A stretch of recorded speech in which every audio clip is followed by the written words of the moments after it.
दो मासेस अगर मैं रख दूं, mass m1, mass m2 and they are separated by a distance r, तो इनके बीच में जो फोर्स का फॉर्मूला लगने वाला है that is G m1 m2 by r का स्क्वायर।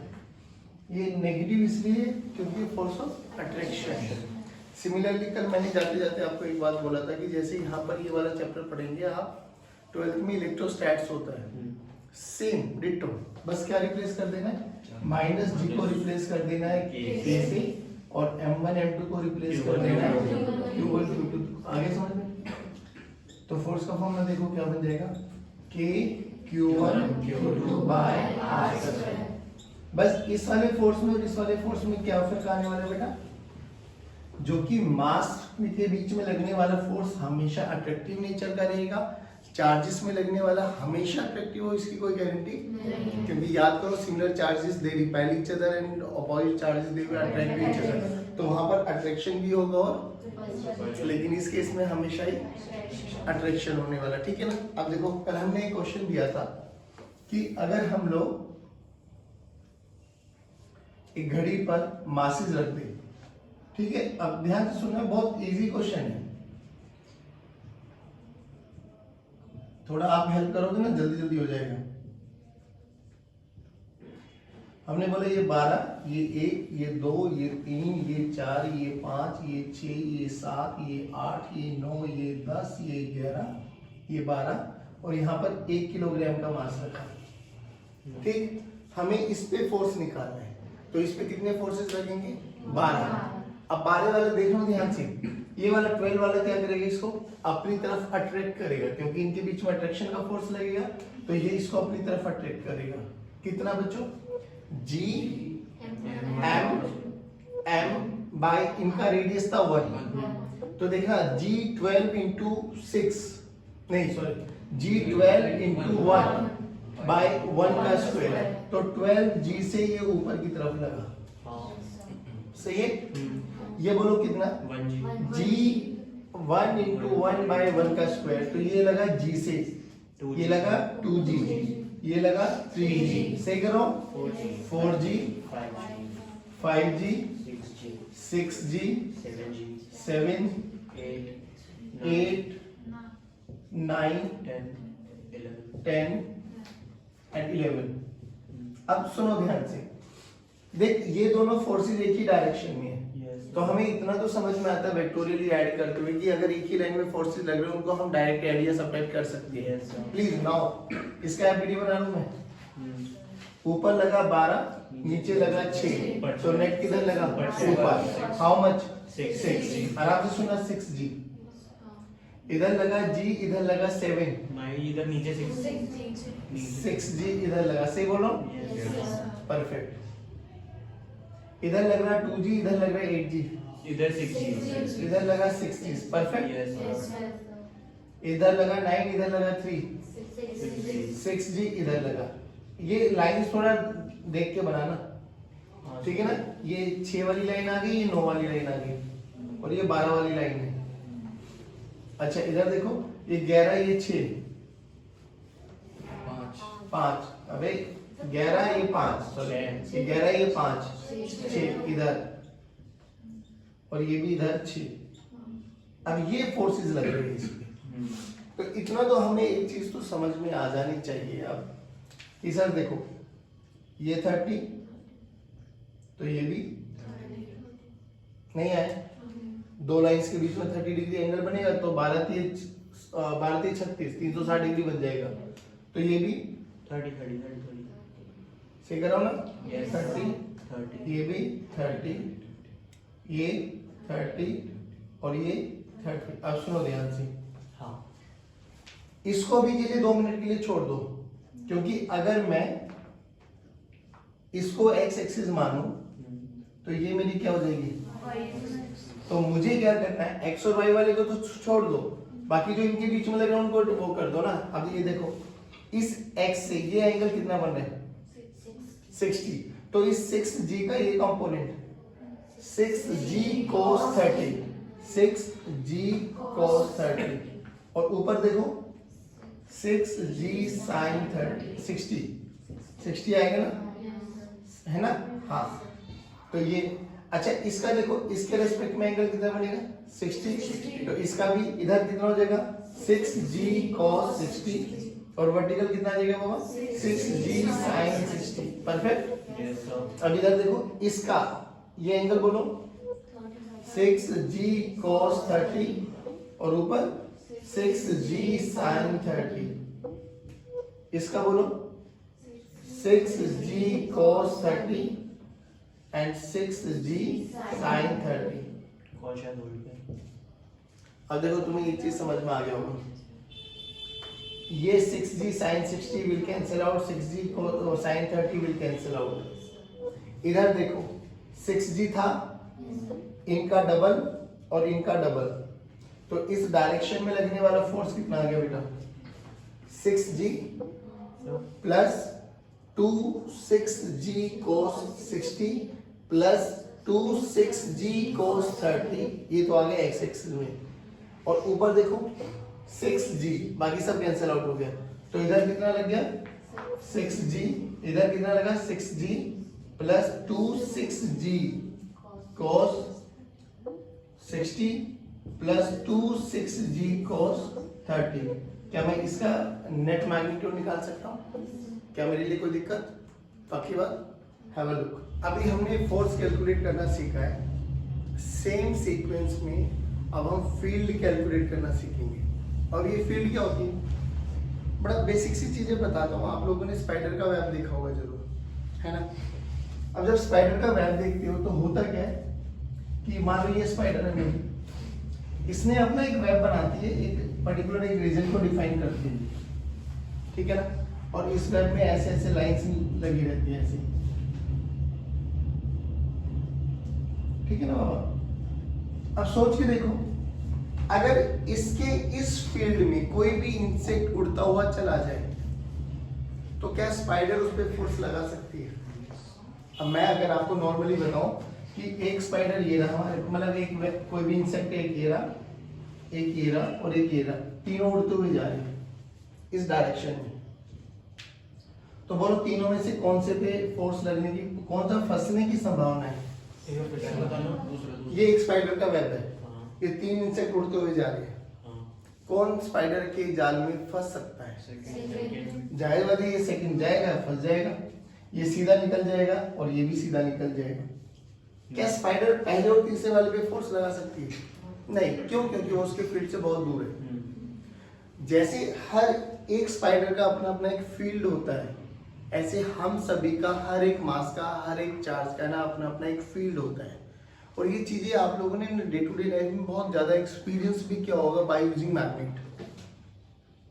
मैग्नेट में देखते होगे आप लोग, एक मैग्नेट को रख दो और उसके नियर बाय कोई भी छोटा सा आयरन का नेल रख दो या दूसरी मैग्नेट रख दो, तो इनको बिना टच कराए ये एक दूसरे पे फोर्स एक्सपीरियंस करती है। मतलब एक की प्रेजेंस से दूसरे की प्रेजेंस का पता लगता है। मैग्नेट देखी होगी आप लोगों ने, बिना टच कराए भी हम नचा लेते हैं एक मैग्नेट को, है ना? और वो नाच क्यों रही है? क्या उन दोनों में कोई कांटेक्ट है? नहीं, बट एक की प्रेजेंस दूसरे की प्रेजेंस को इफेक्ट कर रही है। ये होते हैं, these are known as your field forces, ठीक है? इन्हीं को नॉन कांटेक्ट फोर्सेस भी बोलते हैं। अब खुद सोच के देखो, जब हम लोग इसको छोड़ते हैं, क्या हम कोई फोर्स लगा रहे हैं? नहीं ना, ये अपने आप नीचे आ रहा है ना, तो कांटेक्ट थोड़ी ना अर्थ में और इसके बीच में, बट स्टिल इस पे एक फोर्स लग रहा है। तो फोर्सेस को दो टाइप से डिफाइन किया जाता है, one is contact forces and second one is non contact force. जो नॉन कांटेक्ट फोर्सेस होते हैं ना, वो फील्ड फोर्सेस होते हैं। जैसे ग्रेविटेशन फील्ड हो गया आपके, इलेक्ट्रोस्टैट्स आपने 10th में भी पढ़ा था, 12th में भी पढ़ेंगे, और सेम एज इट इज है, आप लोगों ने पढ़ा होगा वहां पे मैग्नेटिक फोर्स भी, मैग्नेटिक फील्ड वाला वो कॉन्सेप्ट भी।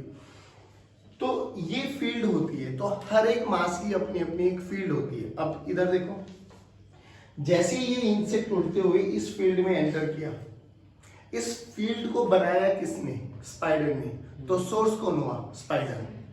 ये फील्ड किस पे फोर्स लगा रही है? इंसेक्ट। इसको बोलते हैं हम टेस्ट, भाई टेस्ट मास कह लो आप लोग, और वहां पे टेस्ट चार्ज बोल देंगे हम लोग। तो ये टेस्ट मास हुआ और ये सोर्स मास हुआ आपके पास। सोर्स मास जिसने फील्ड बनाया है, ठीक है ना? अब एक बात और बताओ, एक थोड़ी देर के लिए एक बच्चा हो, इधर आओ लोग जल्दी। अब देखना आराम से, मैंने बोला ये लव और ये मैं, ठीक, लव मेरी तरफ फेस कर, परफेक्ट, सही है, फोर्स लग सकता है लव पे। लव एक स्टेप पीछे हो जाओ,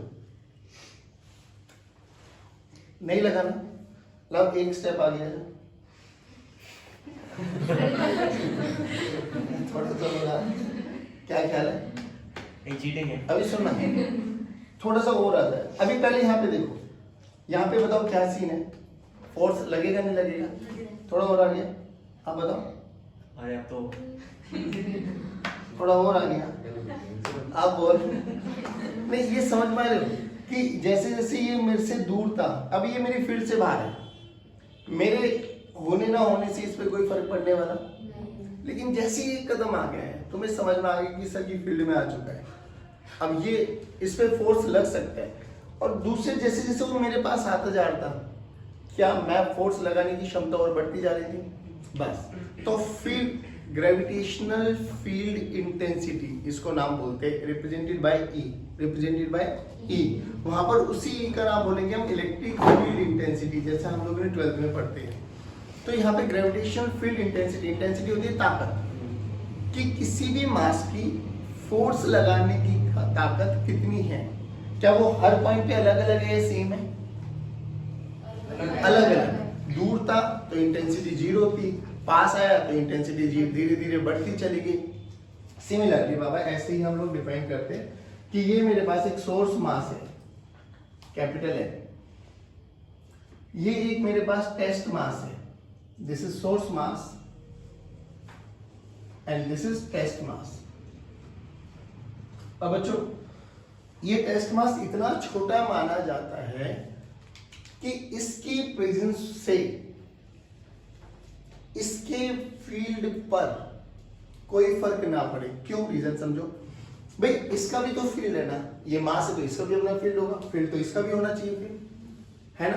तो हम इसको इतने छोटे मास को काउंट करते हैं जब फील्ड की कैलकुलेशन करते हैं कि इसकी प्रेजेंस, इसकी छोटे मास की प्रेजेंस से इस पे ज्यादा फर्क पड़ने वाला नहीं होता। जैसे कि बड़ी मैग्नेट के पास एक छोटी सी चुंबक रख दो, छोटी सी मैग्नेट, तो वो बड़ी मैग्नेट इतनी इफेक्टिव होती है कि वो छोटी सी मैग्नेट को ना वैसे खींच लेती है। बात समझ में आ रही? तो छोटी सी मैग्नेट के होने ना होने से उस बड़ी मैग्नेट पर कोई फर्क पड़ने वाला एग्जैक्टली है। मान लो इनके बीच का सेपरेशन है लेट्स से r। अब हमने बोला इस r दूरी पर पहले तो ग्रेविटेशन फोर्स निकालो, G capital M small m by r square. हमें किस पे निकालना है फोर्स? स्मॉल m पे। तो किधर लगाई गई? इस डायरेक्शन में, ठीक है। अब हमने बोला कि इस कैपिटल मास के कारण इस पॉइंट पर जहां पर हमने छोटा मास रखा हुआ है, यहां पर इसकी फील्ड इंटेंसिटी है E। कितनी है? E। तो इस पे एक फोर्स लगेगा, वो फोर्स का फॉर्मूला होता है बेटा m, जो कि मास है, इंटू इंटेंसिटी जो कि E है। एक फोर्स ये भी होता है m इंटू E, वहां पे होता है q इंटू E, क्या आता है? यहाँ पे होता है m इंटू E, वहां पे होता है q इंटू E। आज समझ में आ रही? दोनों फोर्सेस रहेंगे तो सेम भाई, चाहे ये ग्रेविटेशन फोर्स निकालो, चाहे इसकी फील्ड के कारण फोर्स निकालो, सोर्स तो यही है, तो उस पे फोर्स तो सेम ही लगने वाला है। दोनों को इक्वेट करो। E यहाँ पर है gravitational field intensity, gravitational field intensity लिख देता हूं मैं, gravitational field intensity represented by E vector, it's a vector form, ठीक है। तो दोनों को इक्वेट करो बच्चों, capital G m by r square, this is equals to m into E। m will, ध्यान से देखो तो E का फॉर्मूला क्या बन गया? gm by r square। Negative sign क्या रिप्रेजेंट करा बच्चों? टुवर्ड्स द सोर्स चार्ज, मतलब सोर्स मास टुवर्ड्स द। ध्यान से देख, क्या फील्ड केवल और केवल सोर्स मास पे डिपेंडेंट है? यस। क्या फील्ड केवल और केवल सोर्स मास पे डिपेंडेंट है? हाँ। क्या फील्ड इनवर्स स्क्वायर लॉ को फॉलो करती है? यस। ध्यान से देखो, अगर मैं इस पॉइंट का नाम A दे दूं, इस पॉइंट का नाम B दे दूं, खुद को सोच के बताओ किस पॉइंट पर फोर्स ज्यादा लगने वाला है M पर? B पॉइंट पर। जितना पास होगा उतना ही ज्यादा फोर्स लगने वाला है। और क्या नेगेटिव साइन ये बताता है कि फील्ड की डायरेक्शन वो हमेशा किस डायरेक्शन में होगी, जिधर मास रखा हुआ होगा। एक चीज और बताओ, यहाँ पर फील्ड निकालो।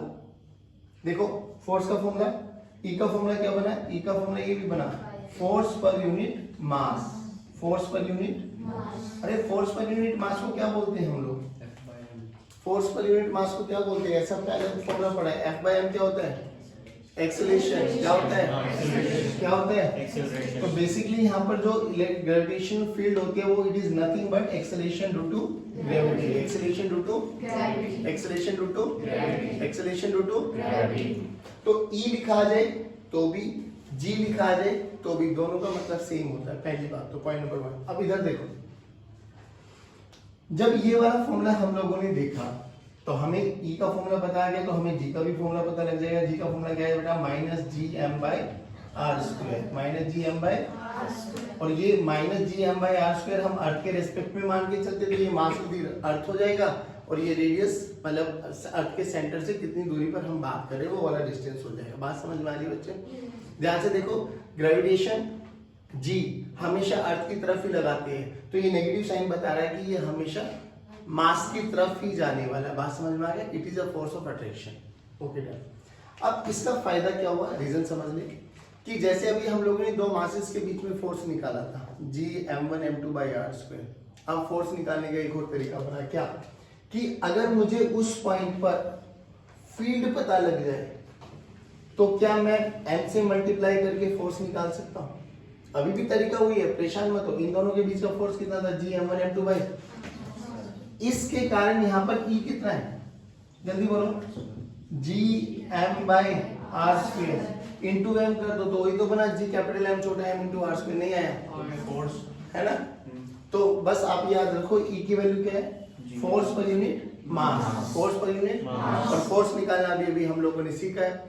तो फोर्स निकाल दिया, जिसपे फोर्स निकालना है उससे डिवाइड कर दो, क्या निकल जाएगा, फील्ड। क्या निकल जाएगा, एक छोटा सा क्वेश्चन करा देता हूँ, ये फॉर्मूला याद रखना बस भाई, G M by R square. याद करो, आप लोगों ने ये ऐसे बहुत सारे फॉर्मूले क्वेश्चंस किए, यहाँ पे मास m है, यहाँ पे मास m है, ये पॉइंट है, ये this is A point, this is B point, this is C point. बोला गया फाइंड फील्ड एट C। कुछ भी मत करो, क्या करो, फील्ड एक स्केलर है, वेक्टर है, वेक्टर क्वांटिटी, फील्ड एक स्केलर है, वेक्टर है, तो अभी भी वही सुपरपोजिशन प्रिंसिपल लगाओ कि एक के कारण निकाल लो, दूसरे के कारण निकाल लो, वेक्टोरियली ऐड कर दो। बोलो इस पॉइंट पे, इस मास के कारण इस पॉइंट पर, अच्छा जहां पर फील्ड कैलकुलेट करना, आप क्या सोचो, फील्ड कैलकुलेट करते हुए आपने बहुत सिंपल से शब्दों में बात करनी है। अब एक बच्चे का देख दिमाग कैसे चला, कह रहे सर आपने ये बताया ना फोर्स, मैंने बोला हाँ, कह रहे सर एक सिंपल सी बात करो ना, अगर मैं इस m की वैल्यू को 1 रख दूं, कौन से m की, इस स्मॉल m की वैल्यू को 1 रख दूं, तो ध्यान से देखो gm by r square, gm by r square क्या बन जाएगा, E। बेसिकली इलेक्ट्रिक फील्ड क्या है, it is nothing but force on 1 unit mass. नहीं आया भाई, फोर्स के फॉर्मूले में m की वैल्यू को अगर मैं 1 रख दूं तो फॉर्मूला क्या बना, capital G capital M by r square. अरे capital G M by r square ही तो ये है, यानी इलेक्ट्रिक फील्ड को, मैं ग्रेविटेशन फील्ड को बोलने का एक और तरीका क्या है, it is nothing but, electric field is nothing but force on 1 unit mass. यानी अगर मैं यहाँ पे 1 यूनिट मास मान लूं और उस पे क्या निकाल दूं, फोर्स, क्या वही क्या निकल जाएगा, फील्ड। क्या निकल जाएगा, और फोर्स निकालना हमें आता है। सोच के यहाँ पे 1 किलोग्राम 1 यूनिट का मास है, 1 मान लो, ऐसे अपने दिमाग में बिठा लेना कि यहाँ पे 1 यूनिट का मास है, ये मास बोलो क्या करेगा, किधर, ऊपर नीचे, ऊपर, कितना फोर्स, और फोर्स की E के बराबर, बोलो कितना, G बाय हाँ A मान लो, A नहीं आया, अब यही क्या बन गई, फील्ड। अरे बोलो भाई, इसके कारण बोलो किधर, लेफ्ट या राइट, लेफ्ट, कितना, Gm by A square, Gm by, अरे देखो एक इधर एक इधर, इन दोनों के बीच में एंगल, इन दोनों के बीच में एंगल, क्या दोनों का मैग्नीट्यूड सेम है, तो रिजल्टेंट किधर जाएगा, एंगुलर बाइसेक्टर, किधर जाएगा, किधर जाएगा, कितने पे, 30 डिग्री पे, और एंगल आंसर कितना हो जाएगा, √3 इंटू ई, √3 इंटू ई, तो √3 इंटू GM/E²। आंसर बोलो, नहीं आया समझ? अरे बोल भाई, तुझे मुश्किल लगा? फोर्स निकालना है। फोर्स में क्या करो, जो दूसरा मास होता है तो उसको क्या रख दो, 1। ऐसे मान के चल फोर्स ही निकाल रहे हैं, बस वहां पे दो मासेस के बीच में निकाल देते। यहाँ पे एक मास m होगा और दूसरा मास 1 यूनिट होगा। जब 1 इंटू समथिंग करोगे तो समथिंग ही आंसर आएगा। नहीं आया बच्चे? √3 वाला दोबारा बताना। अरे √3 वाला वही तो है, √a² b² + 2ab cos theta. अब 60 डिग्री है ना, तो कल डायरेक्ट रिजल्ट याद नहीं कराए थे कि अगर 60 डिग्री आ जाए और a और b का मैग्नीट्यूड सेम है तो रिजल्टेंट √3 आएगा। नहीं आया बच्चों? पक्की बात, दोबारा सुनो। 90% था ना? 90 तो फिर उसमें सेम a और b 120 120 120 पे रिजल्टेंट सेम आता था ना, जो a और b का मैग्नीट्यूड होता था। दोबारा सुनो, फील्ड क्या है? एक एरिया, एक रीजन है जहां पर कोई भी मास अपनी प्रेजेंस को बताता है कि भाई हाँ मैं हूं यहाँ पर। जैसे आप लोगों ने मूवीज नहीं देखी क्या? सब जो ये once upon a time in Mumbai वगैरह आई थी, मुंबई को अलग अलग पार्ट्स में डिवाइड किया गया था, 3-4 पार्ट्स में, और तीनों चारों पार्ट्स के अलग अलग लीडर थे। वो उसका रीजन था, ये उसका रीजन था। सिमिलरली वो ऐसे ही है, मान लो ये मेरा रीजन है, इसमें मेरा राज चलता है। जैसे इस रीजन से बाहर चले जाऊंगा, कोई दूसरा ताकतवर हो जाएगा। तो मैं ये कह सकता हूँ ये मेरा फील्ड है, इसमें विवेक का नाम चलेगा, कोई भी आएगा विवेक के नाम से जानता होगा। बात समझ में आई ना? सिमिलरली ये स्पाइडर का वेब था, इस रीजन में स्पाइडर का राज है भाई। फंस गया तो स्पाइडर उस पर जो मर्जी कर सकती है, और करेगी क्या? वो बेसिकली फोर्स लगाएगी। रियलिटी में ऐसी हम लोगों ने फील्ड को डिफाइन किया। फील्ड को डिफाइन करने का तरीका क्या था? GM/r² फॉर्मूला आ गया। फिर हमने देखा फोर्स क्या है, मतलब इलेक्ट्रिक फील्ड क्या है, F/m, और F/m ही क्या होता है, एक्सेलरेशन। तो यहाँ पे A क्या बन गया, एक्सेलरेशन √2 ग्रेविटी। पहली बात, फॉर्मूला है GM/r², नेगेटिव साइन रिप्रेजेंट करता है, वो हमेशा अट्रैक्टिव नेचर का होने वाला है। दूसरी चीज कि जो फोर्स निकाला था GM_m2/r², उसमें m2 की वैल्यू को 1 रख दो। It is electric gravitation field is nothing but force on 1 unit mass. अगर 1 नहीं होता तो? अरे 1 मानना पड़ेगा ना भाई, होता थोड़ी ना, यहाँ पे भी हुआ था थोड़ी ना। हमने बोला 1 मान लो और इसमें फोर्स निकाल दो, वही क्या हो गया, फील्ड हो गया। ये तो मानना पड़ेगा आपको कि 1 यूनिट मास होगा तो उस पे फोर्स किस डायरेक्शन में लगेगा, दैट्स इट। 1 होगा तभी तो रिलेशन निकलेगा। नहीं 1 होगा तो F और E बराबर रख सकता हूँ ना मैं। बस अगर नहीं हुआ तो नहीं हुआ तो मैं ये कह रहा हूँ ना, हम मान लो। अबे 1 से मल्टीप्लाई, गिवन है 4 kg फिर भी 1 माने। कहाँ पे 4 kg गिवन है? इन केस अगर कोई क्वेश्चन हो। अबे बाबू एक बात बताओ ना, मुझे फील्ड निकालना होगा ना, फील्ड निकालना है। यहाँ पे फोर्स नहीं निकालना, यहाँ पे क्या निकालना है, फील्ड। अब बाद में फील्ड निकल गई ना ये। अब बोला गया यहाँ पे मैंने 2 किलोग्राम का मास रख दिया, तो फील्ड में अगर मास रख दिया तो फोर्स लगेगा ना, तो वो 2m × E, m कितना है 2 और E ये रहा। तो फील्ड निकालने का तरीका बता रहा हूँ आपको, छोड़ दो। एक क्वेश्चन और करके आ जाओ। देखो बहुत लॉजिकली सोचना, थोड़ा बहुत कंफ्यूजन है तो हटा दो। ठीक है सर। इधर देखो,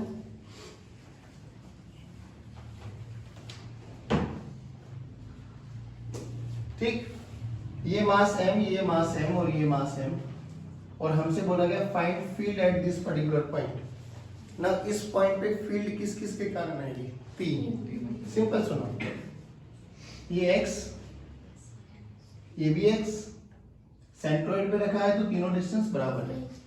सिंपल बताना, यहाँ पे बोलो फील्ड निकालो बस। किसकी बतानी है? फील्ड फील्ड फील्ड अच्छा, इस मास के कारण टुवर्ड्स GM/x², ठीक। इस मास के कारण टुवर्ड्स द मास GM/x²।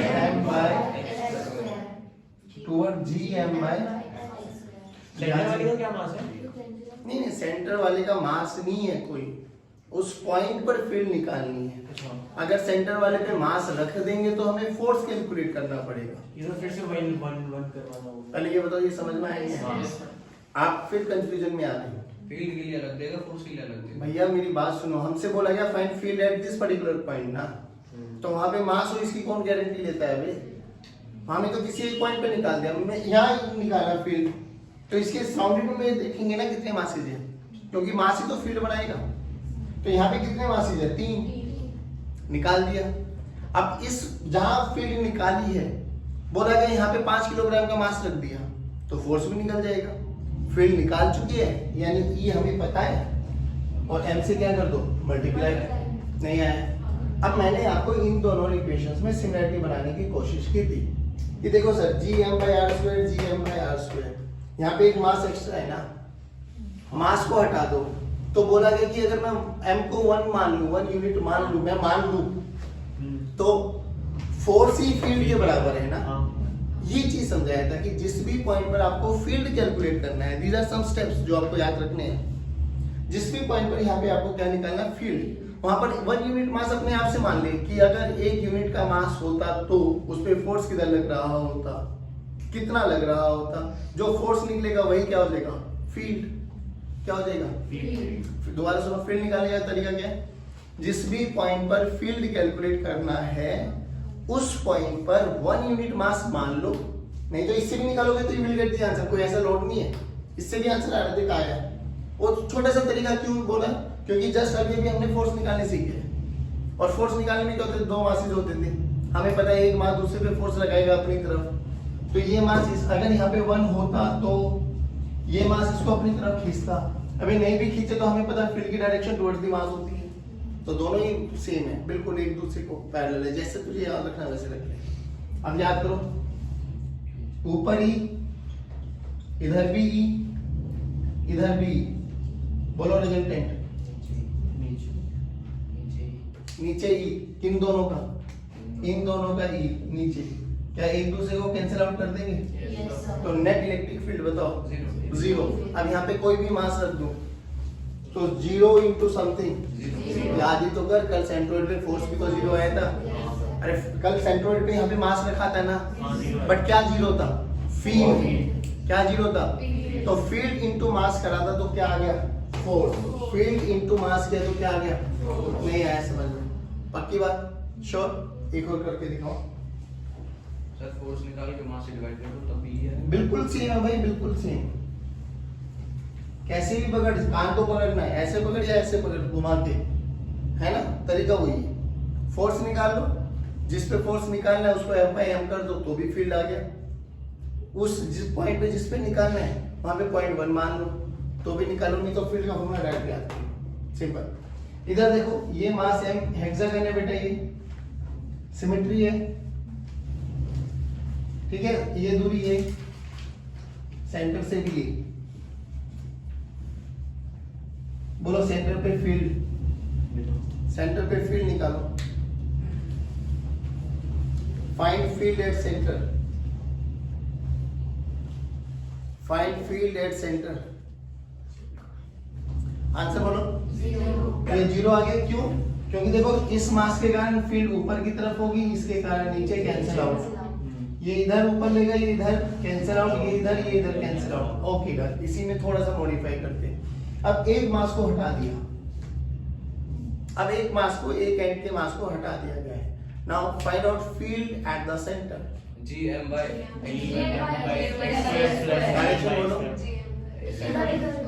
होश में आके डायरेक्शन बोलो बेटा, इधर लेफ्ट या राइट, इधर उधर कुछ नहीं होता, लेफ्ट या राइट? राइट। देखो ये तो अभी भी कैंसिल आउट करेंगे, बाकी इधर तो कोई मास है ही नहीं, तो बचा ये वाला मास, तो बस इस डायरेक्शन में आएगा। कितना फॉर्मूला? अब देख ऐसे ना बहुत सारे क्वेश्चंस बनाए जाते हैं कि एक रेगुलर पॉलीगन है एन साइड का, सुनना ध्यान से, एक रेगुलर पॉलीगन है, उसके n-1 कॉर्नर्स पे चार्जेस रख दिए। चार्जेस रखूं या मास रखूं, आपको कंफ्यूजन वाली बात? हाँ, उसके n-1 चार्जेस कॉर्नर्स पे ना मासेस रख दिए गए। बोला गया find field at the centre. Gm by x मान लो, ये मान लो, व्हाटएवर जो मानना है मान लो। वहां पे क्या बन जाएगा? KQ by R², KQ by R²। यहाँ पे क्या बन जाएगा? नहीं आया समझ गया? पक्की बात। अब एक चीज और करके दिखा दो बस। कल ऐसे भी क्वेश्चंस किए थे हम लोग ने स्क्वायर वाले। बस बस बस अब सुनो, ये मास है, ये मास है, ये मास है, स्क्वायर है, साइड ए है। फाइंड इलेक्ट्रिक फील्ड, मतलब gravitation field at A. Find gravitation field at A. Hurry up, इस पॉइंट पे निकालना है। हाँ सर। फिर वही तरीका, हाँ। ये वाला मास अपनी तरफ खींचेगा, ये वाला मास अपनी तरफ खींचेगा और ये वाला मास अपनी तरफ खींचेगा। यहाँ तक बताओ कोई बच्चे को परेशान? नहीं। No no. परफेक्ट। यहाँ पे फील्ड का formula G M by A square, G M by A square और G M by root 2a का स्क्वायर तो 2a स्क्वायर। अब इन तीनों को वेक्टोरियली ऐड करना आना चाहिए ना, Yes. तो किन्हीं भी दो को पहले ऐड कर लो, तीसरे को बाद में ऐड कर देना। तो हमें सिंपली इनको दोनों को ऐड करना बहुत आसान लग रहा है। देख ई सेम है, 90 डिग्री का एंगल है, 45 डिग्री पर रिजल्टेंट जाएगा और रूट 2 आ जाएगा ना। तो इधर एक फील्ड आ गया रूट 2 जी एम बाय, ध्यान से देखो ये वाला और ये वाला एक ही डायरेक्शन में है। तो ई नेट बोलो G M by 2a square plus root 2 G M by A. नहीं है पक्का? होल स्क्वायर नहीं आएगा। हाँ होल स्क्वायर नहीं आएगा। हाँ बिल्कुल आएगा बाबा। वो कहाँ पे? GM by अंडर रूट 2 के बाद लिख रहा है हाँ इसके होल स्क्वायर आएगा ना। बाबू जी क्यों आएगा रूट 2? वेक्टोरियल ऐड नहीं किया बेटा वेक्टोरियली ऐड करके तो आंसर बता रहा हूँ ना। देखो इसको ऐसे तो लिखोगे ना, G M by A square का whole square plus G M by A square का होल स्क्वायर। ध्यान से देख, G M by A square, G M by A square common आ जाएगा हाँ तो 1 प्लस 1 2 रूट 2, 1 प्लस 1 का रूट है ना, तो रूट 2, तो ये तो आया root 2 G M by square. खत्म नहीं आया। आप सुनो, कल जितने भी न्यूमेरिकल्स करे थे फोर्स से रिलेटेड, तो हमने किसी ना किसी पे फोर्स निकाला होगा। वो ये वाले पॉइंट पे भी हो सकता है, इस वाले मास पे भी हो सकता है, इस वाले पे भी हो सकता है, सेंटर वाले पे भी हो सकता है। तो कल हम लोगों ने फोर्स निकालना सीखा था। आज क्या करना है? आज हम फील्ड निकालना सीख रहे हैं। तो जब जो फोर्स निकाला था ना बाबू, जिस भी पॉइंट पर फोर्स निकालना है ना, उसके मास से डिवाइड कर दो बस। हर एक क्वेश्चन में अपने आप ही फील्ड आ जाएगी। कल देखो, कल ये क्वेश्चन भी कराया था आपको। कल यहाँ फोर्स कैलकुलेट करना सीखा था, आज वहां पे अब देख लो, यहाँ पे जो चौथा मास रखा होगा ना, उससे डिवाइड करा होगा, आंसर अभी भी वही आएगा। नहीं आया? पक्की बात? श्योर? चलो कल इस वाले टॉपिक को और आगे कंटिन्यू करेंगे। ठीक है गाइस, चलिए thank you very much, God bless you.